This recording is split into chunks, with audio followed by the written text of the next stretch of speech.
Un jour une actu Marcel Maroun noppi na.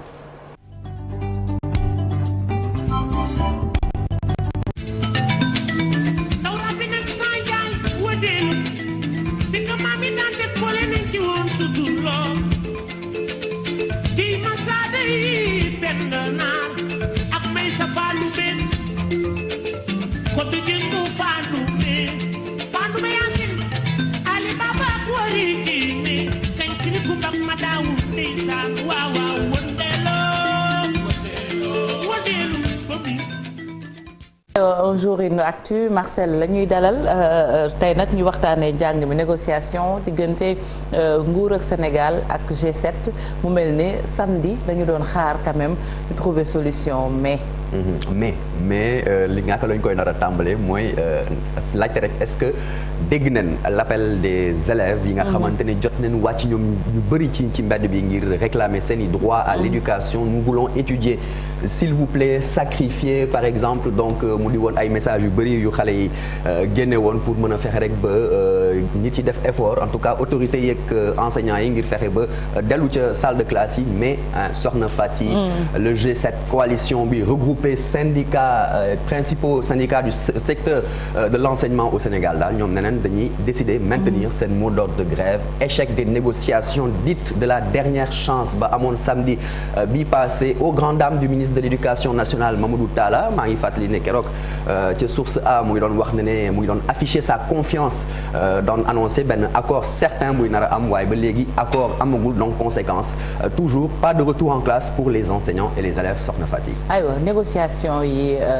nguuru Sénégal foofu lañ yem mais dañu ne proposition yi dañu koy dem xoolewaat état loolu la wax. proposition yi est-ce que mën nga ci dellu si waat. voilà donc proposition yi le dernier effort du gouvernement noonu lañu ko tuddee ndax quand même il y a eu beaucoup d'efforts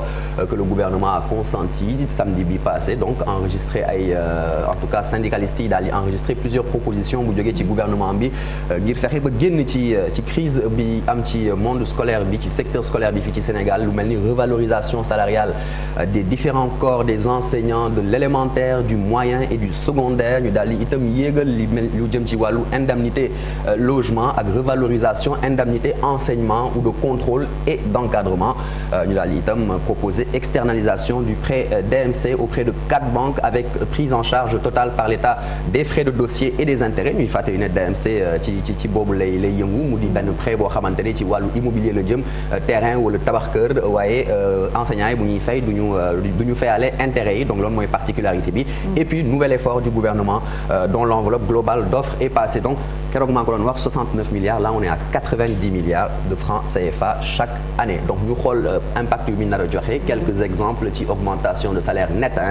des professeurs du moyen et du secondaire yu jëm ci inspecteur d'enseignement yi diggante 204 000 ba 265 000 francs CFA en 2022 2023 on va aller vers la hausse 294 000 minimum 355 000 francs CFA maximum ou encore professeur de collège d'enseignement moyen général yi nga xamante ne actuellement en tout cas pour 2022 le minimum c'est 124 000 un peu plus de 124 000 et au maximum 164 000 2023 ñu nar a jàll ci 169 000 donc un peu plus de 169 000 et le maximum 209 000 francs CFA donc yeneen i corps d'enseignants yi nga xamante ne yokk na tamit bu baax a baax soxna Fati. ñu xool payooru l'augmentation wu payooru instituteurs yi. voilà instituteurs yi tamit ils ne sont pas en reste instituteurs yi nga xamante ne ñoom tamit on va parler de salaire net 2022 ñu ngi toll ci minimum 76 942 au maximum 128 000 francs CFA 2023 106 942 maximum 158 000 et puis instituteurs adjoints yi ñoom tamit c'est un petit peu la même grille salariale c'est la même grille salariale de toute façon donc ñoom tamit seeni salaire c'est au même niveau que ceux des inspecteurs pour 2022 et pour 2023 ensuite donc ñu gëstu xool li nga xamante ne moom la ñu tuddee le diagnostic de Moustapha Diakhaté moom keroog joxe na benn interview au niveau de la radio Sud FM mu ne daal crise scolaire actuelle bi nga xamante ne moom moo am mélange u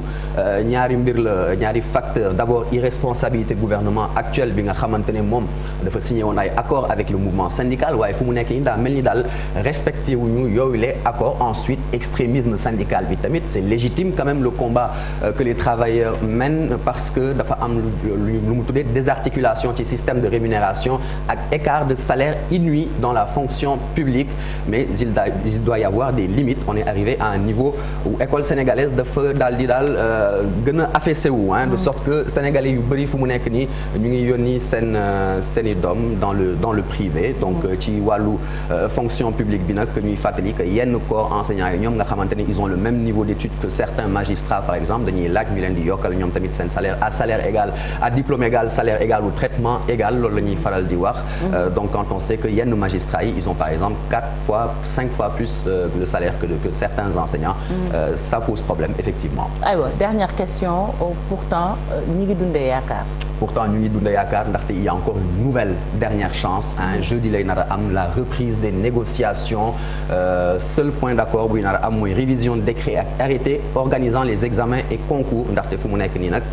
inutile de dire que ci wàllu quantum horaire yi on en a perdu pas mal et que déjà lu jëm ci wàllu organisation examen ak concours dina nar a am impact bu garaaw on se demande nag si le gouvernement et les syndicats vont entendre l'appel de la Ligue sénégalaise des droits humains par l'intermédiaire de Maître Assane Dioma Ndiaye mi ne nous exhortons les deux parties à ne ménager aucun effort ngir rek ñu daal di trouver benn solution bu gën a gaaw buy nar a rek préserver ak garantir le droit à l'éducation de génération entière de jeunes sénégalais soxna Fati on espère que l'appel sera entendu par tout le monde. aywa ñu jàpp rek ne appel boobu dinañu trouver quand même accord alxamis parce que jamono ji mu mel ne mbir mi nasax na surtout enseignement ci wàllum public ak grève bu yàgg bi Chérif Anta Siro bi yàgg na accord yi 2018 lañ ko signé boobaak léegi mënuñu am solution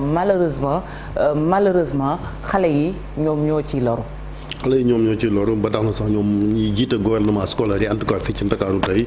bëgg nañ cee jàkkaarloog taskatu xabaar yi parce que première victime yi mooy élèves yi parce que temps baa ngi dem déjà ñi ngi jëm ci mois de mars parce que février moom daanaka jeex na heure bi waroon na fekk ñu def seen composition premier semestre bay wax deuxième semestre bi ñuy def examen tam di waaj ay concours général ak yu ni mel heure bii lañ ko doon waaj dara amu ci ndax ay jafe-jafe yoo xamante ni kon am na ci diggante gouvernement bi ak syndicat yi loolu wax nañ ko je pense que dialogue social bi fi mu toll dafa tumuraanke fii ci Sénégal li ko waral mooy comme ni ñu waxee yu mel nii bu amee encore une fois tort bu njëkk bi dañ koy jox gouvernement bi parce que bu fekkee da nga xaatim ay accord da ngay respecter accords yi mais syndicat yi tamit je pense que war ñoo topp gouvernement bi ba sës parce que bu fekkente ni da ngay négocier tamit gars yi na ñi ngi def fi jéego war nañoo dégg jéego yooyu ngir dem delluwaat ci daara yi su ko defee kon gone ñu mën a jàng parce que ñu ci bëri ñi ngi grève ci public bi mais buñ xëyee ñi ngi dem ci privé bi di fa jàngal te loolu day indi ñàkk yemale ci ay gone parce que du nekk ci réew moo xamante ni kon njàng mi dafay tumbal ak éducation am ay jafe-jafe koom gi ñu war koo jooyante te loolu lépp ngir moo am il faut kon ñu tabax